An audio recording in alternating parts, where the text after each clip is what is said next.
Tous à Londres pour dénoncer l'économie financière. Vendredi, le quotidien de gauche Guardian donnait des conseils aux banquiers pour surtout ne pas avoir l'air d'un banquier pendant 3 jours. Les grandes banques très sérieusement demandent à leurs salariés de se faire discrets. Goldman Sachs leur conseille de porter des appareils photo en bandoulière pour avoir l'air touriste. JP Morgan a fait circuler un mail en invitant son personnel à s'habiller cool, pas de costard, pas de cravate. Elle a même accordé des jours de congé à ceux qui travaillent au cœur de la City. Le conseiller financier Bluefin recommande à ses 500 salariés de travailler de chez eux s'ils le peuvent pendant ce G20.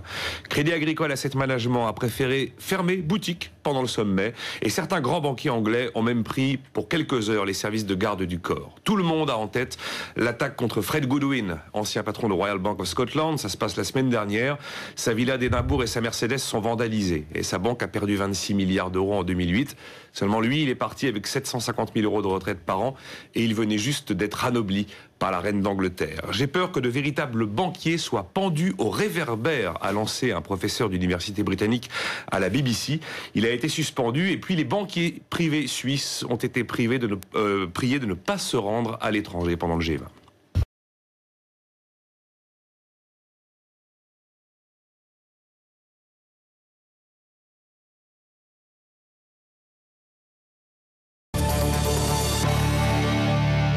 Bonjour Eric Israelevich. Bonjour Christophe. Directeur des rédactions de la Tribune. On va regarder la une de la Tribune. Ils n'ont pas déçu. Et vous êtes effectivement assez loin de l'économiste Henri Sterdyniak. Vous dites 20 sur 20 au G20, vous, ce matin dans la Tribune. Écoutez, Obama, Merkel, Sarkozy, Dominique Strauss-Kahn, tous l'ont dit, c'est un accord historique, inédit, surprenant, exceptionnel. Eh bien, je crois effectivement qu'on peut dire cela. On peut dire cela parce que, d'abord, c'est une réponse globale. Et c'est la première fois dans l'histoire, une réponse globale à une crise globale. Depuis des mois, on dit que c'est une crise globale. Là, c'est la première fois qu'on a une réponse globale. Globale parce que tous les pays du globe sont impliqués dans cette réponse. Et tous les pays du globe, imaginait-on il y a quelques années qu'on pourrait avoir un accord entre les libéraux anglo-saxons, les Américains, entre les sociodémocrates latino-américains ou européens et les communistes chinois. C'est ce à quoi on a abouti hier. Tout va être désormais réglementé, régulé, contrôlé au niveau international. On peut y croire à ça? Alors, c'est en cela aussi que c'est un tournant absolument inouï. C'est que depuis 30 ans, le mot d'ordre dans la finance mondiale, c'était déréguler, supprimer les règles, laisser les acteurs jouer librement, définir eux-mêmes leur organisation. Et bien là, on n'arrête pas le mouvement, on l'inverse complètement. On a décidé de réguler, de réglementer les salaires, les bonus des traders, les paradis fiscaux. Donc je dirais que c'est assez inouï, c'est un vrai tournant historique de ce point de vue. Aucune réserve donc. Si, alors bon, j'ai donné 20 sur 20, j'ai peut-être été un peu enthousiaste. Ce que dit Henri Sterdyniak ou ce que disent d'autres observateurs est vrai aussi.